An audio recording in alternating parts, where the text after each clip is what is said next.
The people are fed up, and they are showing it. If this is already the mood, I cannot imagine how things are going to go in future elections. But we have to actually make that happen. But Roger Marshall, a Republican senator, had a town hall, and people were so fed up at him that he cut it off short, reportedly 20 minutes early, and scurried his little self out of that room as someone's asking about cuts and firings of veterans. So take a look at this video. Stunning stuff. If you appreciate this show and these videos, please do click the subscribe button. Here we go. Right now, as far as cutting out those jobs, a huge percentage of those people, and I know you care about the veterans, are veterans. Yes. And that is a damn shame. Yes. Yeah.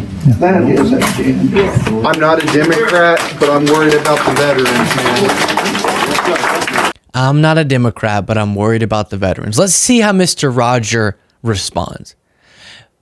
There's one on a multiple choice, A, B, C, D. The worst choice would be to get up and walk out. Run away from the criticism. Well, I yielded to one of my elders, and I appreciate his comments. I think it's a great, I'm not going to, we don't have time for everyone to stand up. I do got 2 more commitments today. Appreciate everybody making the drive out, and God bless America. Thank you.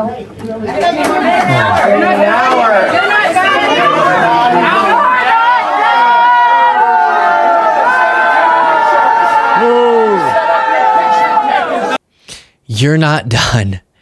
What about the hour? Wow. Running out of your own town hall.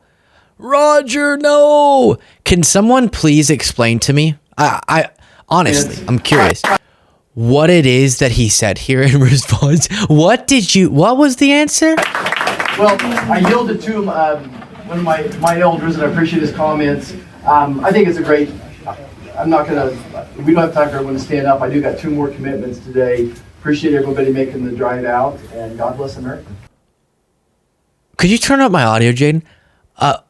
I can't, I'm really struggling to hear what he's even saying. One of my elders, and I appreciate his comments. I think it's a great, I'm not going to, we don't I think it's a great, I'm not gonna. have time for everyone to stand up. I do got 2 more commitments today. Appreciate everybody making the drive out, and God bless America. Thank you. Don't have time for everyone to stand up.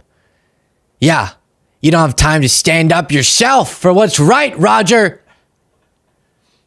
My goodness. One more time just watching the full exchange, and then I'll get to some other stuff. Right now, as far as cutting out those jobs, a huge percentage of those people, and I know you care about the veterans,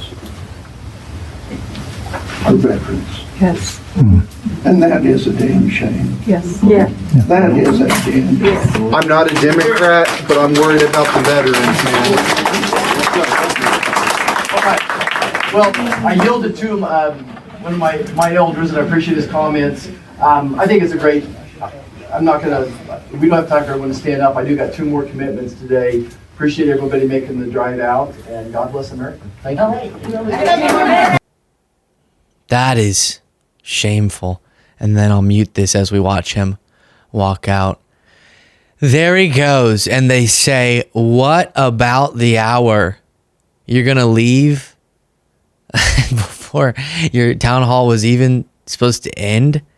Goodness gracious. Well, a Republican who dares to show more principle, Adam Kinzinger, and got kicked out of the GOP for it. He had a take on all these Doge cuts that was very on point. So here's something I was thinking. So I was reading an article about Elon Musk, probably the world's first trillionaire someday, who got $36 billion from the government for Tesla, for SpaceX, things like that. So basically the government funded his wealth. And yet he's the one that's walking around saying in government what you can and can't live without. They just gutted the National Weather Service. They're gutting the Department of Education. And he's laughing about it and giggling on stage with a chainsaw, telling you what you don't need. By the way, when you have a $40 trillion debt, because they're going to give these tax breaks back again, And all you can do is, like, you can just leave the country when that debt hits. That's what their plan is to do. They're going to milk you for everything you've worked, the actual people that have worked hard to build this country, and they're going to turn around and run when they need to. I don't think Elon Musk should be the guy in Washington telling us what we can or can't live without if he's unwilling to cut his own contracts to Tesla and SpaceX. Yep. That's not where he started for Doge, is it? No. But he did mention the NOAA. Media reports hundreds of NOAA weather forecasters axed in latest unconscionable round of Doge job cuts. Hundreds of weather forecasters and other employees of the National Oceanic and Atmospheric Administration were among those axed by Musk's Department of Government Efficiency, climate experts and lawmakers told the Associated Press.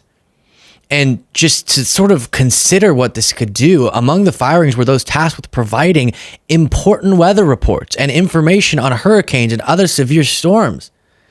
Today, hundreds of employees of the National Oceanic and Atmospheric Administration, or NOAA, including weather forecasters at the National Weather Service, were given termination notices for no good reason.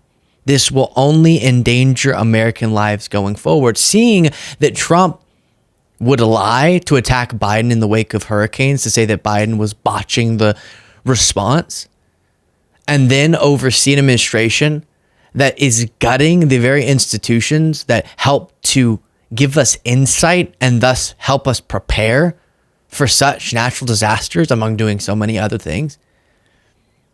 So scary. Media also reporting that judge has strikes down Doge-led memo directing mass firing of federal employees illegal and must be rescinded, but they charge forward anyways, completely disregarding the judiciary.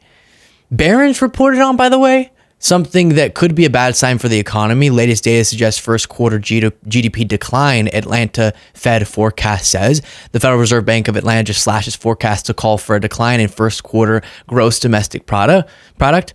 The Atlanta Fed's GDP now estimate forecasts a 1.5% decline in GDP, down from a February 19 estimate calling for 2.3% growth.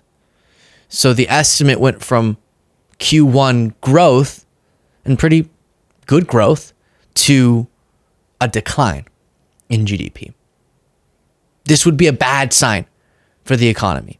One of the things that economists are pointing to as to why we're so rapidly seeing these shifts in expectations and realities on the ground is, well, it's not a good economic approach to start trade wars with about everyone that we trade with. For one, it's not a great economic approach for the biggest employer to start laying off people en masse without any regard for the impact that'll have economically and also in the lives of the people that those public servants serve. To continue with these updates, Atul Gawande said yesterday Rubio terminated 5,800 USAID contracts, more than 90% of its foreign aid programs, in defiance of the courts. Here's a list of just some of the life-saving awards that were terminated. Nearly all were congressionally mandated. They've saved millions of lives. You have malaria supplies. All malaria supplies protecting 53 million people, mostly children, including bed nets, diagnostics, preventive drugs, and treatments were terminated. All tuberculosis programs, including the Global TB Drug Facility, terminated. All supplies of U.S. manufactured emergency food packets for starving children on the brink of death, terminated. A contract supporting deadly outbreak prevention, detection, and response, including Ebola and bird flu in 50 countries, terminated. So even if you can't get your mind anywhere beyond the United States, do you not see how that could come back to hit us? And he just goes on and on and on and lists more and more in defiance of the courts. So people are right to be fed up in that clip, whether it's because it's hurting veterans or anybody else. People are correct to be fed up. Continue bringing that voice to your elected representatives, and we will just keep on working and preparing for the next time that at the ballot box we can teach them a lesson. Share your thoughts in the comments.